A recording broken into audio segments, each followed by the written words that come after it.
Hi friends, welcome to Renna Veetu Samayal. Renna Veetu Samayalல இன்னைக்கு ரொம்ப சுவையான வத்த குழம்பு தான் பார்க்க போறோம். மசாலாலாம் வதக்கி அரைச்சி சேர்த்திருக்கனால இந்த வத்த குழம்பு ரொம்ப சூப்பரா இருக்கும். இன்னைக்கு சமைச்சு நாளைக்கு சாப்பிட்றதுக்கு அட்டகாசமா இருக்கும். மழை நேரத்துல நல்லா சுட சுட சாயத்தோட இந்த வத்த குழம்பு ஊற்றி சாப்பிட்றதுக்கு அட்டகாசமா இருக்கும். அந்த சுவையான வத்த குழம்பு எப்படி செய்யறதுன்னு வாங்க பார்த்துடலாம். வத்தக்குழம்பு மசாலாலாம் வதக்கி அரைச்சி செய்ய போகிறோம். அதுக்கு முதல்ல 4 டேபிள் ஸ்பூன் அளவுக்கு நல்லெண்ணெய் சேர்த்துக்கலாம். நல்லெண்ணெயில் சமைச்சாதான் வத்தக்குழம்பு ரொம்ப சுவையாக இருக்கும். எண்ணெய் சூடாகி வரட்டும். நல்லெண்ணெய் நல்லா சூடாகி வந்துட்டு 15 போல் பூண்டு சேர்த்துக்கலாம். பழுத்து தக்காளி 2 சேர்த்துருக்கேன். 15 சின்ன வெங்காயம். இது கூடவே கொஞ்சமாக கருவேப்பிலை சேர்த்துக்கலாம். சேர்த்துட்டு நல்லா கலந்து விட்டு வதக்கிடலாம்.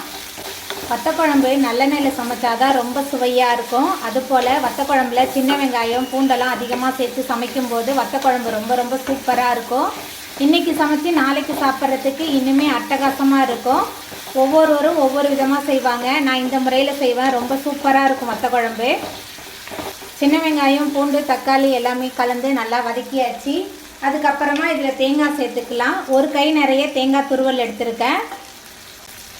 1/2 ஸ்பூன் அளவுக்கு மஞ்சள்தூள், 4 டேபிள் ஸ்பூன் அளவுக்கு குழம்பு மிளகாய் தூள், மசாலா வெங்காயம் தக்காளி எல்லாத்தையும் சேர்த்துட்டு மறுபடியும் நல்லா கலந்து விட்டு வதக்கி விட்டுடலாம். மசாலா வெங்காயம் தக்காளி எல்லாத்தையும் சேர்த்துட்டு நல்லா கலந்து விட்டு வதக்கியாச்சு. இப்போ அடுப்பை ஆஃப் பண்ணிவிட்டு இந்த கலவையை நல்லா ஆற வச்சிடலாம். ஆறினதுக்கப்புறமா மிக்சி ஜாரில் மாற்றிட்டு கொஞ்சமாக தண்ணி சேர்த்துட்டு நல்லா விழுதாக அரைச்சி எடுத்துகிட்டு வந்துடலாம்.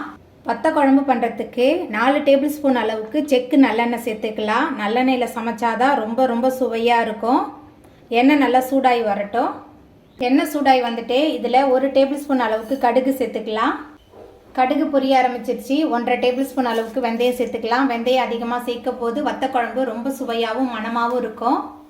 கடுகு வெந்தயம் ரெண்டுமே நல்லா பொரிஞ்சு வந்துருச்சு. 10 போல் சின்ன வெங்காயம் சேர்த்துக்கலாம். கூடவே 10 பல் பூண்டு சேர்த்துக்கலாம். அதுக்கப்புறமா கொஞ்சமாக கருவேப்பிலை எல்லாத்தையும் சேர்த்துட்டு நல்லா கலந்து விட்டு வதக்கிடலாம். மழை காலத்துக்கு சூடான சாதத்தோட இந்த வத்த குழம்பு ஊற்றி சாப்பிட்றதுக்கு ரொம்ப சூப்பராக இருக்கும். தொட்டுக்கிறதுக்கு அப்பளம் இருந்தால் போதும். சின்ன வெங்காயம் பூண்டு ரெண்டுமே சேர்ந்து நல்லா கலந்து வதங்கி வந்துருச்சு. அதுக்கப்புறமா நம்ம மிக்சியில் சேர்த்து அரைச்ச விழுது சேர்த்துக்கலாம். விழுது சேர்த்த பிறகு சின்ன லெமன் சைஸ் அளவுக்கு புளியை தண்ணியில் ஊற வச்சு கரைச்சி வச்சுருந்தேன். புளி தண்ணி சேர்த்துக்கலாம்.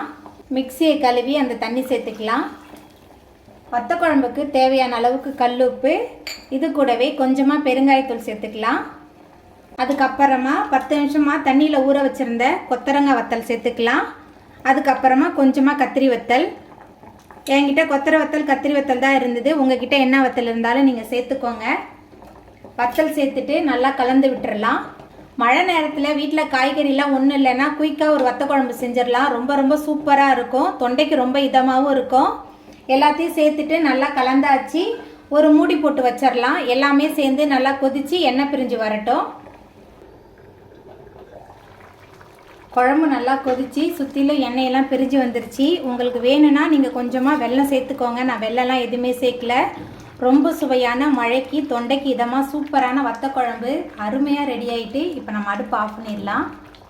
அவ்வளோதாங்க, ரொம்ப சுவையான வத்த குழம்பு சூப்பராக ரெடி ஆகிட்டு. இந்த சுவையான வத்த குழம்பு நீங்களும் உங்கள் வீட்டில் செஞ்சு பாருங்கள். இந்த வீடியோ உங்களுக்கு பிடிச்சிருந்தா லைக் பண்ணுங்கள், ஷேர் பண்ணுங்கள், கமெண்ட் பண்ணுங்கள், சப்ஸ்கிரைப் பண்ணுங்கள். அப்படியே பக்கத்தில் உள்ள பெல் பட்டனையும் கிளிக் பண்ணிடுங்க.